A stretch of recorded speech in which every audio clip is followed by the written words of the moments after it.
There's so much I wish to ask you, but I'd like for you to touch upon the point that you're speaking with the young lady about how we didn't take care of Malcolm. We didn't take care of the people that we should have taken care of. We don't take care of anybody that really has, you know, black people's interests at hand.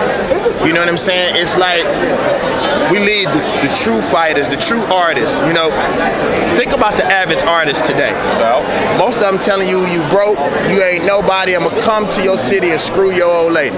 And 9 times out of 10, they can't come to your city and screw your old lady. You feel what I'm saying? And they probably will do it. These are the people who we give our money to. But these are not the people who 9 times out of 10 show up at Ferguson, show up in Baltimore, show up in Katrina. You know, it's sort of like we support and give the most money to, or the most support to, the people that treat us like our oppressors. And that's just how we've been programmed.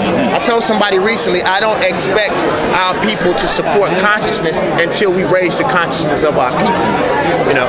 Now, I remember back in the day when, like, your first album, matter of fact, I interviewed for your first album for Urbanworld.com, and you've come a long way, even though you were an intelligent brother from the beginning, but you've come a long way in your ability to vocalize it and say these things.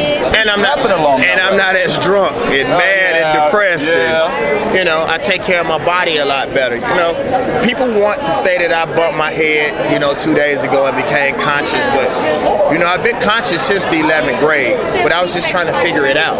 You know, it all didn't make sense to me. You know what I'm saying? And I was mad, drunk, depressed, all of these different things. So I think more once I started going inward instead of looking for peace outward is when this enlightenment came. It wasn't necessarily the information, because I've had the information for a long time. But I think once I got peace with self, everything became all right. I feel like your story is one that resonates with me and a lot of other individuals. Like when we listened to KRS-One, we listened to Rakim, we read Malcolm, we read Malcolm and all that. We're just out there doing what we do, enjoying the world. Right. But you reach a point where you're like, wait a minute. Yeah, well, you have to make some choices, bro. And you know, I just made a conscious choice, man, and I just hope that our people support me.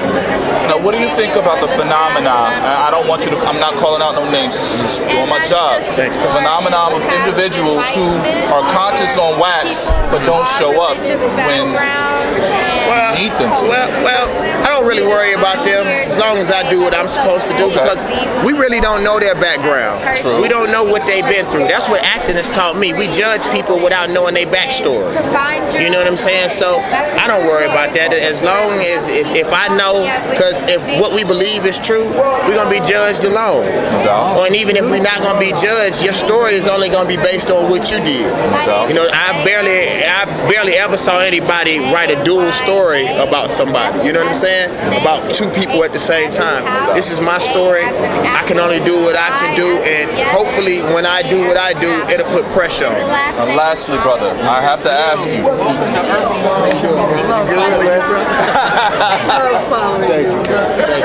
I have to ask you about your film project and your record project. Okay, only thing I want people to concentrate on right now is the God Box. That's my next album, because if we do what we supposed to do on this, then I can pay to do whatever I want to do. You know what I'm saying? I can pay to do our own movies, because at the end of the day, bro, this young man taught me something. He was like, ism is like the act of, so being racist or racism means people are only supporting their race.